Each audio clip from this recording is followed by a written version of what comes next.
இனிமே கண்ணை மூடிட்டு கடலை எண்ணெய் வாங்கலாம். ஏன்னா மந்த்ரா கடலை எண்ணெய் இதயத்தின் தயாரிப்பு. வறுக்க பொரிக்க ஏன் எல்லா சமையலுக்கும் மந்த்ரா தான். மந்த்ரா கடலை எண்ணெய், அபார ருசி, ஆரோக்கியமான உடல் நலம். ஹாப்பியா, ஹெல்தியா, ஜாலியா ஒரு life. Lanker Harmonia Pavilion, Senior Living Apartments at Sri Perambur. Bookings call 7717273747. அதிமுகவில் இருந்து நீக்கப்பட்ட முன்னாள் முதல்வர் பன்னீர்செல்வம் மீண்டும் அக்கட்சியில் சேர முயற்சித்து வருகிறார். ஆனால் அவரை கட்சியில் சேர்க்க வாய்ப்பில்லை என அதிமுக பொதுச் செயலர் பழனிசாமி கைவிரித்து விட்டார். தனி கட்சி துவங்கினால் கூட்டணியில் சேர்த்து சீட் வழங்குவதாக பன்னீர்செல்வத்திடம் பாஜக தலைமை கூறியது. இந்த ஆலோசனையை பன்னீர்செல்வம் நிராகரித்து விட்டார். இதையடுத்து பன்னீர்செல்வத்தை தங்களுக்கு ஆதரவாக பயன்படுத்தி திமுக தலைமை முடிவு செய்தது. அவரை கூட்டணியில் சேர்த்து 3 தொகுதிகள் வழங்கவும் பரிசீலித்தது.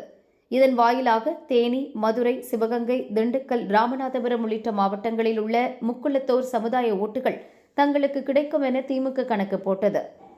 இந்நிலையில் திமுகவில் பன்னீர்செல்வம் சேர்ந்தாலோ கூட்டணி வைத்தாலோ அவரது ஆதரவு ஓட்டுகள் திமுகவுக்கு கிடைக்காது என அந்த கட்சி நடத்திய ரகசிய சர்வேயில் தெரிய வந்துள்ளது.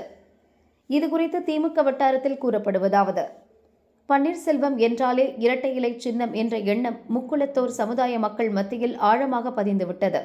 இதனால்தான் கடந்த லோக்சபா தேர்தலில் ராமநாதபுரம் தொகுதியில் பலாப்பழம் சின்னத்தில் போட்டியிட்ட அவர் தோல்வியடைந்தார். மேலும் அவரை ஜெயலலிதாவின் தீவிர விசுவாசியாக தென் மாவட்ட மக்கள் பார்க்கின்றனர். எனவே திமுகவில் பன்னீர்செல்வம் சேர்ந்து உதயசூரியன் சின்னத்தில் போட்டியிட்டால் வழக்கமாக அவருக்கு கிடைக்கும் ஓட்டுகள் கிடைக்காது. அதே நேரத்தில் அதிமுகவில் இருந்து ஓரங்கட்டப்பட்ட பன்னீர்செல்வம் தனித்து நின்றால் அவர் மீது மக்களுக்கு அனுதாபம் ஏற்படும். அதிமுக ஆதரவு ஓட்டுகளை அவர் பிரிப்பதால் திமுக வெற்றி எளிதாகும். பன்னீர்செல்வம் போட்டியிடாமல் ஒதுங்கினாலும் இதுதான் நடக்கும். எனவே பன்னீர்செல்வத்தை தனித்து விடும் முடிவுக்கு திமுக தலைமை வந்துவிட்டது என அக்கட்சி வட்டாரங்கள் தெரிவித்தன.